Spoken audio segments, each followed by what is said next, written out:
Hey there, and welcome back into another episode of the Route 1 Rundown. If you eat, sleep, and breathe Maryland basketball, then this is the place for you. I'm your host, Steve Gorgie, and I'm thrilled to be back for another episode to talk some Terps. But first, a reminder, you can find me all across the internet, all at the same handle. It's at Gorgon Sports, Twitter, Blue Sky, Instagram, TikTok. I am on all of them, and you can find me there at Gorg on Sports. Also, a reminder, if you're listening to this show, but you'll want to be watching it, I do it on video. Every episode is on video, and it's part of the YouTube channel, the Department of Hoops, a DMV media network. It's a great source for all of your local hoops coverage. So if you're into the Wizards, you're into the Terps, make sure you go and give Department of Hoops a follow, youtube.com/at Department of Hoops. Hit that subscribe button, hit the like buttons. You can see this show and so many other great shows if you're into the local basketball scene. But let's get right into it, and I'm going to keep it short and sweet today. The Terps coming off a big win this afternoon, 87-60 over the Syracuse Orange up in Brooklyn. And this game was impressive to me for a different reason than so many Maryland games this season have been impressive to me. This game was impressive to me because this was a hard spot for both teams. Think back to when you were in college, or maybe you are in college right now, and think back to just a week ago when the semester ended for you, or if you're like me, years ago when winter was coming, when winter break was coming, the semester was coming to an end. Think about that feeling. Think about how much you just wanted to be done with that last final and have that whole long winter break to yourself where you didn't have any responsibilities. Well, today, Maryland and Syracuse both had a game on December 21st, just a few days before Christmas. They both have a full week off. They both don't play again until next Saturday, the 28th. It was a neutral site game, so, not a home crowd really driving you, a crazy student section to get you pumped up. This is a game where it's really easy to be flat, where it's really easy to not bring the juice. And I was impressed with the Terps because Syracuse looked like a team that was playing a December 21st game where they just wanted to be done with the first semester, to be done with non-conference play and get a week off. That's what Syracuse looked like. Maryland didn't look like that at all. Maryland brought their own juice. And it was evident early on in that game, the first about 12 minutes or so, Maryland forced 8 turnovers in the first 12 minutes of the game. That's huge. That's something that you can always rely on. Your defense is something that you can always rely on that can allow you to get easy buckets. It's something that even when shots aren't falling, you can always rely on a good defense. And especially, you can rely on turnovers to get easy buckets. Turnovers always lead,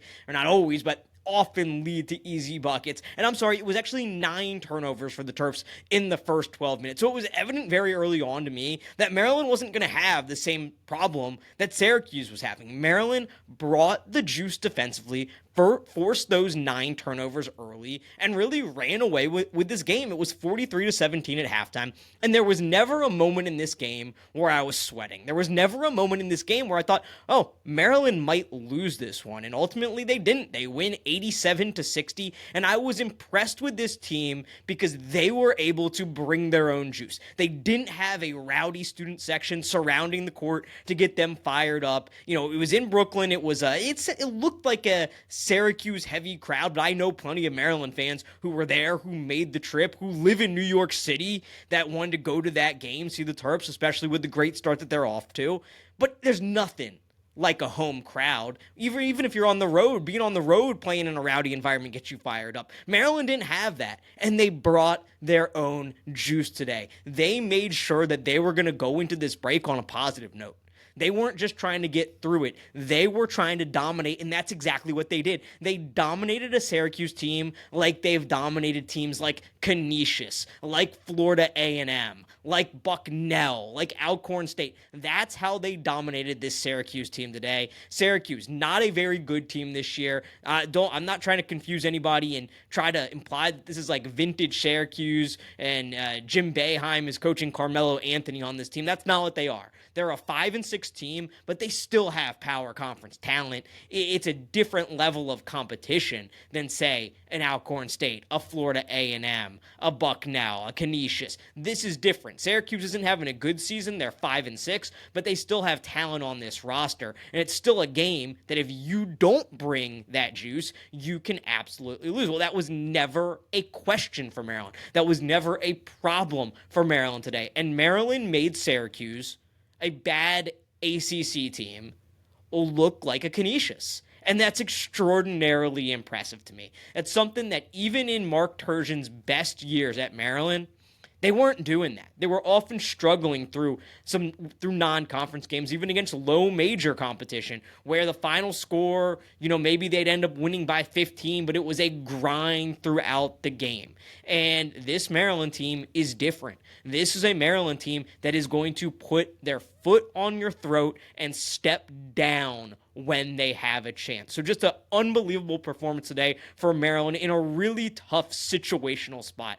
I had talked about it on the previous episode, among the things Maryland has to do if they want to win the Big Ten this year. And I very much think that's in play. I think this team can win the Big Ten championship the way they've played through the first 12 games of the season so far. Well, one was they got to turn good teams over like they've turned bad teams over. Syracuse isn't a good team, but like I said, they have a different level of talent than a low major program. Well, Maryland forced a turnover on 28.4% of Syracuse possessions. Forced 21 turnovers, 28 over 28% of Syracuse possessions. That's excellent. I said Maryland needs to continue to shoot the three ball well. Well, what'd they do this afternoon? In a pro arena, they went out and they shot 12 of 27, 44% from beyond the arc. If this was a first test of the rest of the season in terms of whether Maryland can win the Big Ten, maybe win a Big Ten tournament, go to a Sweet 16, they passed with flying colors today. An excellent, excellent performance from the Terps this afternoon. I want to call out one more thing about this game. Maryland is becoming a team where you can't key on a single guy. There is too much talent, too much depth, too many scoring options on this team to really just focus in and key in on one single guy. Today, 4 players, Gillespie, Reese, Miguel, and Queen all in double figures. Rodney Rice finished with 9, so just shy of double figures there. That kind of shows the way that Maryland is scoring, shows the way that Maryland is able to distribute that scoring. But the one guy I want to call out is Selton Miguel. Early on, he was a difference maker in this game. He finished with 24 points, 6 of 9 from beyond the arc. And Miguel was a guy who early on this season, it looked, through the first couple games, a little questionable. Like he wasn't shooting the ball great from 3. In the Marquette game, he played 30 minutes. I think he only had in that game, he had 9 points in that game, actually. It was the Villanova game. That's right. The Villanova game, played 23 minutes. He didn't score a point in that game. And you're kind of wondering early on, okay, this is a guy who was the sixth man of the year in the American Conference a season ago. He's really good at South Florida, but the Big Ten is another level than the American. Maybe this is a more difficult transition than we thought. But since that Villanova game, where Miguel didn't score a single point, 0 points in 23 minutes in that game, Selton Miguel, since that game, has been averaging over 16 points per game. He's had back-to-back 24-point efforts now. Now, I know the last one was against St. Francis, but today was against Syracuse.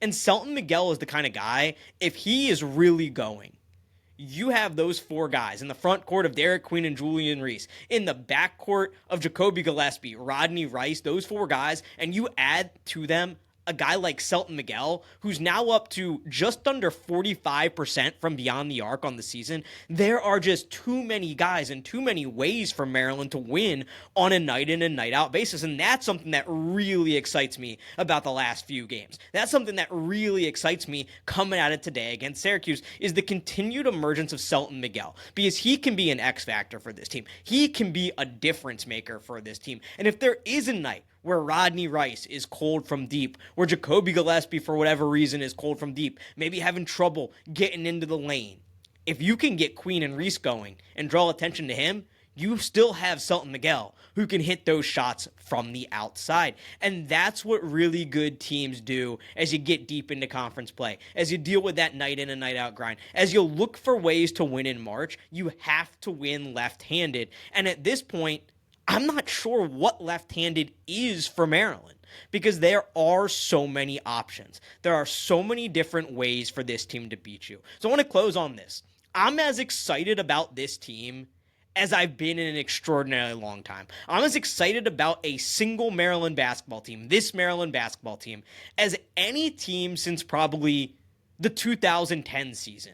And that was Gravis Vasquez's last year at Maryland. That was a great team with Vasquez and Hayes in the backcourt. You had Jordan Williams as a freshman really emerging as a big man. Landon Milborn and Sean Mosley, really nice complementary role players on that team. That was an extraordinarily fun team. That was a team that finished really hot in the ACC. It was a team that actually tied with Duke for the ACC regular season title. It was a team that beat Duke in one of my all-time favorite games on senior night, second to last game of the season. It was Gravis Vasquez, Eric Hayes senior night, an all-time game in my time as a Terps fan. And I don't think I've been as excited about a Maryland team since then. I mean, that's going back 15 years now to the 2009-2010 season.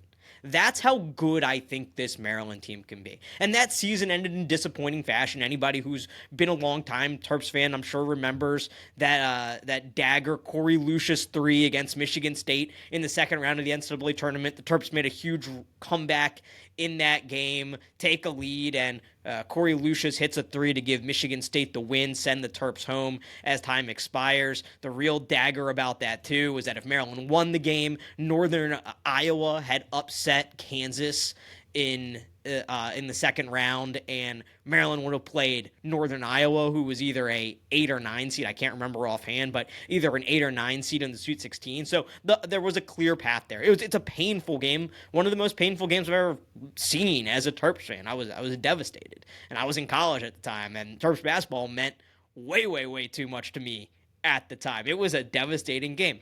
But I say all that to say, I haven't been as excited about a single Maryland basketball team since that year. You have to go all the way back before the Mark Turgeon era to the end of the Gary Williams era. That's how good I think this team is. And I think nationally, maybe not the AP voters, because Maryland's still not ranked in the AP top 25, not ranked in the coaches poll top 25.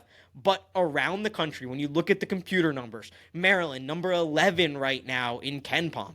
When you look at T-Rank, BartTorvik.com, you'll look at his ratings, and you can filter it so you only take into account games actually played. You don't take into account any of the preseason stuff. Maryland's the number 7 team in the country. When you include only games that have been played, Maryland is essentially the 7th most efficient team in the country when you kind of adjust for competition. That's how good the Terps have been this season. When you look at the net, which is the official selection committee tool, when you talk about quadrants, that's how all of these are going to get grouped at the end of the year. When you start talking about seeding and brackets, and you say this team has this many quad 1 wins, and they're, this and this against quad 2 opponents, it's all about the net. Maryland's number 8 in the net, and that's before today's game. Number 8 in the net before today's game. Maryland right now, by the analytics community, is viewed as a top 10 basketball team. A top 10 basketball team. So to me, the sky is the limit for this team. I have loved everything I've seen over the first, let's call it, half of the year. They got one more non-conference game left. They got the week off. They have Maryland Eastern Shore next Saturday, December 28th, and then it is into Big Ten play where we're really going to find out a lot more over that 18-game stretch what Maryland is made of and exactly how good this team can be. But for me right now, I don't think I could have asked for a much better first 2 months of the season. And if you're a Terps fan, I think you should feel very optimistic about what this team can do the rest of the way. The Terps are off for a week, and I am too. I'm going to take a little time, enjoy the holidays, celebrate the holidays with friends and family here. But I will be back sometime after that Maryland Eastern Shore game, because after that, things heat up. It's the 18-game Big Ten stretch. The Terps start with a West Coast road trip. Doesn't that sound weird in conference play? But that's right, a West Coast road trip. They go to Washington and they go to Oregon to kick off the month of January. So I will